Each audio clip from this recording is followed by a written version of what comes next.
एकनाथ शिंदेंसमोरच उद्धव साहेब आगे बढो जयघोष. प्रचार सभेत कार्यकर्तेही पडले गोंधळात. शिंदेसमोरच उद्धव साहेब आगे बढो.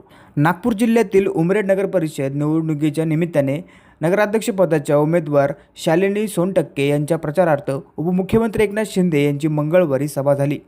शिंदे यांचे भाषण आटोपताच कोण आला रे कोण आला, शिवसेनेचा वाघ आला हे गीत वाजवण्यात आले. या गीतामध्ये उद्धव साहेब आगे बढो हम तुम्हारे साथ है असाही जयघोष उपस्थितांना ऐकू आला.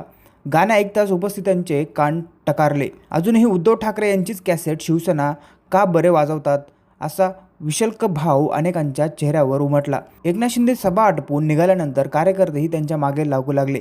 या सर्व धावपळीत उद्धव साहेब आगे बढोची कॅसेट वाजत राहिली. या प्रकाराची सभेनंतर कार्यकर्त्यांमध्ये कुजबूज सुरू होती. दिघे साहेबांची स्वप्न साकार होणार का? नवी मुंबई महापालिकेची स्थापना झाल्यानंतर पहिला महापौर शिवसेनेचा झाला, पण गणेश नाईक यांनी शिवसेना सोडल्यानंतर पक्षाला कायम विरोधी पक्षनेते पदावरच समाधान मानावे लागले. काँग्रेससारख्या पक्षानेही 5 वेळा उपमहापौर व अनेक वेळा स्थायी समिती सभापतीपद मिळाले. सत्ता मिळवण्यासाठी शिवसेनेने प्रयत्न केले, पण प्रत्येक वेळी नाईकनी पक्ष फोडून ते स्वप्न धुळीत मिळवले. नवी मुंबई सत्ता मिळवणे हे दिघे साहेबांचे स्वप्न होते.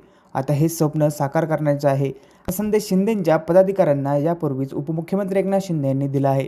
दिघे साहेबांचे स्वप्न साकार होणार की अंतर्गत गटबाजीमुळे पुन्हा सत्तेपासून दूर राहावे लागणार याची चर्चा पुन्हा सुरू झाली आहे. यावर तुमचे मत आम्हाला कमेंटमध्ये नक्की व्यक्त करा आणि अशा नवीन बातम्या बघण्यासाठी आपल्या चॅनलला नक्की सबस्क्राईब करा.